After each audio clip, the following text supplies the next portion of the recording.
Tube ഉണ്ടായത് last എന്താ ആ ട്യൂബിന്റെ ഭാഗത്ത് അവൾക്ക് ഇൻഫെക്ഷനായി. അയ്യോ, ട്യൂബിന്റെ ഭാഗത്ത് ഇൻഫെക്ഷനായിട്ട് ആ ട്യൂബിന്റെ ഉള്ളിലൂടെ അകത്ത മാംസമൊക്കെ പുറത്തു വരാൻ തുടങ്ങി. അപ്പം ആ ബ്ലഡൊക്കെ ഒലിക്കാൻ തുടങ്ങി. അത് അതിനെക്കാട്ടിയും വലിയൊരു ദുരന്തമായിരുന്നു. അപ്പോഴത്തേക്ക് ഇതൊക്കെ കണ്ടു നിൽക്കാന്നുള്ള മാനസികത ചിലപ്പോൾ ഇപ്പം ഞാൻ ചിലപ്പോൾ ഇങ്ങനെ ചിന്തിക്കാറുണ്ട്, എങ്ങനെ അന്ന് ഞാൻ പിടിച്ചത് എനിക്കറിയില്ല. ദൈവത്തിൻ്റെ ഒരു ശക്തി കൊണ്ടെന്നല്ലാന്നൊന്നും പിടിച്ചു നിൽക്കാനൊന്നും പറ്റത്തില്ല. ആ ട്യൂബിട്ട് ആ ഹോളിൽ കൂടെ ബ്ലഡൊക്കെ വരുമായിരുന്നു. അപ്പം പിന്നെ ഹോസ്പിറ്റലിൽ കാണിച്ചപ്പോൾ അവർ പറഞ്ഞു ഇത് ഇൻഫെക്ഷനായി, എന്താ ചെയ്യുക എന്നറിയില്ല. അപ്പം പറഞ്ഞു ട്യൂബ് എടുക്കാമെന്ന് പറഞ്ഞു. അപ്പം ഞങ്ങൾ വന്നെങ്കിൽ പിന്നെ ട്യൂബ് എടുക്കുന്നത്. പക്ഷെ ഇവൾക്ക് വായിക്കൂടെ കൊടുക്കാറായില്ല കേട്ടോ, ഇവിടെ വായിക്കൂടെ കഴിക്കില്ല. അപ്പോൾ പറഞ്ഞു നിങ്ങൾ പിന്നെ എങ്ങനെ ഫുഡ് കൊടുക്കുക. അപ്പോൾ ഞങ്ങൾ പറഞ്ഞു എങ്ങനെയെങ്കിലും ഫുഡ് കൊടുക്കാം, ഈ ട്യൂബ് ഇങ്ങനെ കിടക്കുന്നത് കാണാൻ വേണ്ടി ഞങ്ങൾ ട്യൂബ് എടുക്കാം, എന്നിട്ട് ഒരു 2-3 ദിവസം കഴിഞ്ഞിട്ട് അടുത്ത ട്യൂബ് ഇടാമെന്ന് പറഞ്ഞു കേട്ടോ. അയ്യോ, ഞങ്ങൾ പറഞ്ഞു ട്യൂബ് എടുക്കാം, ദൈവത്തിലുള്ള വിശ്വാസത്തിലും പ്രാർത്ഥനയിലും ആ ട്യൂബ് എടുക്കുന്നങ്ങ് പറഞ്ഞു. അങ്ങനെ ഇൻഫെക്ഷൻ വേറെ വഴിയില്ല, ഉള്ളിൽ മാംസം എല്ലാം പുറത്ത് വന്നു കഴിഞ്ഞ് ഇനി അതൊന്നും ചെയ്യാൻ പറ്റില്ല. അപ്പോൾ പിന്നെ ആ ട്യൂബ് എടുത്ത് അവളെ ഡ്രസ്സിങ് ചെയ്തല്ല, ആ ട്യൂബ് എടുക്കുന്ന വലിച്ചെടുക്കുക കേട്ടോ. അനസ്തേഷ്യ ഒന്നും കൊടുക്കത്തില്ല. ആ പെയിനോട് കൂടി ഒരുപാട് വേദന തിന്നു കേട്ടോ. അപ്പോൾ ഇങ്ങനെ ഇങ്ങ് വലിച്ചെടുത്തു. പിന്നെ അത് ഫുള്ള് ഡ്രസ്സിങ് ചെയ്ത് എല്ലാം മാറ്റി. അപ്പോൾ അത് കണ്ടു കഴിഞ്ഞപ്പോൾ പിന്നെ അടുത്ത ട്യൂബ് ഇടാൻ വേണ്ടി പേടിയാണ്. അപ്പം നമ്മൾ പ്രാർത്ഥിക്കുന്ന ദൈവം എങ്ങനെയെങ്കിലും ആഹാരം കൊടുക്കണം, എങ്ങനെയെങ്കിലും ആഹാരം കൊടുക്കണം. ലാസ്റ്റ് ഞാൻ പിന്നെ എന്ത് ചെയ്തു, ഈ ഫുഡ് ഇപ്പൊ പ്രസംഗങ്ങളൊക്കെ ഉണ്ടല്ലോ, പ്രസംഗങ്ങളും പാട്ടുകളും യേശുപ്പച്ചന്റെ മാതാവിന്റെ ഒക്കെ പാട്ടുകളൊക്കെ ഇട്ടിട്ട് ഞാൻ ഫുഡ് കൊടുക്കാൻ തുടങ്ങി. ഈ ഫുഡ് കഴിക്കാൻ അറിയില്ല കേട്ടോ. ഇവള് കരയുമ്പോഴാണ്, സാധാരണ ഡോക്ടേഴ്സ് കുറെ കരയുമ്പോൾ ഫുഡ് കൊടുക്കാൻ പാടില്ലെന്നാണ്.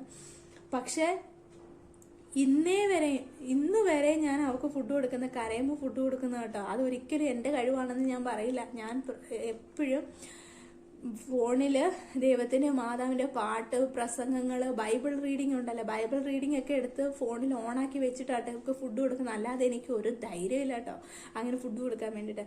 അങ്ങനെയാണ് ഇവർക്ക് ഇപ്പോഴും കരയുമ്പോഴാട്ടോ ഫുഡ് കൊടുത്തോണ്ടിരിക്കുന്നത്. എന്നിട്ട് ഇപ്പം അതിൽ നിന്ന് കുറേ നമ്മൾ പ്രാർത്ഥിച്ചതിൻ്റെ കുറേ ഇമ്പ്രൂവ്മെൻ്റ് വന്നു കേട്ടോ. ഇപ്പോഴാട്ടോ ഇവിടെ നമ്മൾ എന്തെങ്കിലും പറയുമ്പോൾ റെസ്പോണ്ട് ചെയ്യുന്നുണ്ട്, ചിരിക്കുന്നുണ്ട്, കളിക്കുന്നുണ്ട്. പിന്നെ ഇപ്പം ചിരിച്ച പഴമൊക്കെ പിച്ച് കൊടുക്കുന്നുണ്ട്. കുറേ ചേട്ടി ഇഡ്ഡലിയൊക്കെ കഴിക്കാൻ അറിയില്ല. ഇപ്പം ഒരു അര ഇഡ്ഡലി കഴിക്കാൻ വേണ്ടിയിട്ട് പകുതി ഉള്ളിൽ പോവും, പകുതി പുറത്തു പോവും.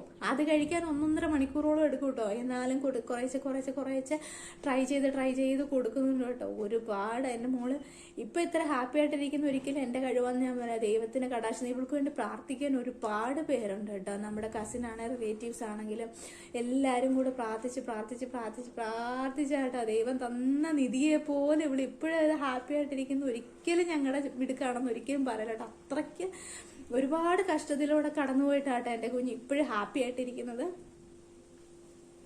അവളെല്ലാം കേട്ടോണ്ടിരിക്കുന്ന കേട്ടോ. ഇപ്പൊ അവള് പറഞ്ഞ എല്ലാം റെസ്പോണ്ട് ചെയ്യും. മിടുക്കി കുട്ടി അമ്മയുടെ ആശുമള് ആണ്. ആശുമള് എല്ലാവർക്കും ഒരു ഹായ് പറഞ്ഞേ. ഹായ്. ഇപ്പൊ ചിരിക്കാൻ പറഞ്ഞ ചിരിക്കും. ഇപ്പം വേറെ ആരെങ്കിലും, നമ്മളെല്ലാം വേറെ പുതിയൊരാളെ ഇപ്പം നമ്മൾ റോഡിൽ കൂടെ എടുത്തോണ്ട് പോകുമല്ലോ. അപ്പൊ നമ്മൾ കാണത്തില്ലായിരിക്കും ആകാശയുടെ മുഖം. അവരിപ്പോ ഇവിടെ നോക്കി ചിരിക്കുന്നുണ്ടാവും. ഇവിടെ ചിരിക്കും. അങ്ങനെയൊക്കെ റെസ്പോണ്ട് ചെയ്യാൻ തുടങ്ങിട്ടോ. പക്ഷെ ഈ കഴുത്ത് ഇതുവരെ ഉറച്ചിട്ടില്ല, നിൽക്കുക നടക്കുക അതൊന്നുമില്ല. പക്ഷെ അവൾക്ക് മെന്റലി അവൾക്ക് എല്ലാം അറിയാം കേട്ടോ. ഇപ്പം നമ്മളിപ്പോൾ ഫുഡ് കൊടുക്കാനാണെങ്കിൽ അല്ലെങ്കിൽ ഇപ്പം രാവിലെ പീഡിയാഷ്യൂർ വേണോ ബൂസ്റ്റ് വേണോ എന്ന് ചോദിക്കുമ്പോൾ ഞാൻ പറയും, മോളെ പീഡിയാഷ്യൂർ വേണമെങ്കിൽ അങ്ങോട്ട് നോക്കണം, ബൂസ്റ്റ് വേണമെങ്കിൽ അമ്മയെ നോക്കണം, അങ്ങനെ പറയാം. അപ്പോൾ അവൾക്ക് പീഡിയാഷ്യൂർ വേണമെങ്കിൽ അവൾ അങ്ങോട്ട് നോക്കാം, ബൂസ്റ്റ് ആണെങ്കിൽ എന്നെ നോക്കാം. അങ്ങനെയൊക്കെ ഞങ്ങൾ കുറേ ഇങ്ങനെയൊക്കെ കളിപ്പിക്കുന്നുണ്ട് കേട്ടോ. അല്ലേ മുത്തേ? അങ്ങനെ കേട്ടോ ആകാശയുടെ സ്റ്റോറി. വീഡിയോ ഇത്തിരി ലെന്തായിപ്പോയി കേട്ടോ. ഇന്നത്തെ വീഡിയോ ഇത്ര ഉള്ളു. ബാക്കി വിശേഷങ്ങൾ അടുത്ത വീഡിയോയിൽ പറയുന്നതായിരിക്കും. ബാ.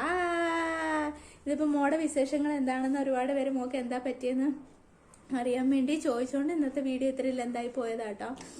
അതുകൊണ്ട് പറഞ്ഞ കേട്ടോ. അപ്പോൾ ഇവിടെ പെട്ടെന്ന് വീണ് കഴിഞ്ഞപ്പോൾ അത് അക്സെപ്റ്റ് ചെയ്യാനൊക്കെ ഒരുപാട് കഷ്ടപ്പെട്ടു കേട്ടോ. ഇപ്പോൾ കുഴപ്പമില്ല എന്നല്ല, സഹിച്ചല്ല പറ്റും. നമ്മളെന്ത് ചെയ്യാൻ പറ്റും? ബ്രെയിനും ദൈവം വിചാരിക്കണം. ഇന്നത്തെ വീഡിയോ ഇത്രയേ ഉള്ളൂ കേട്ടോ. ബായ്.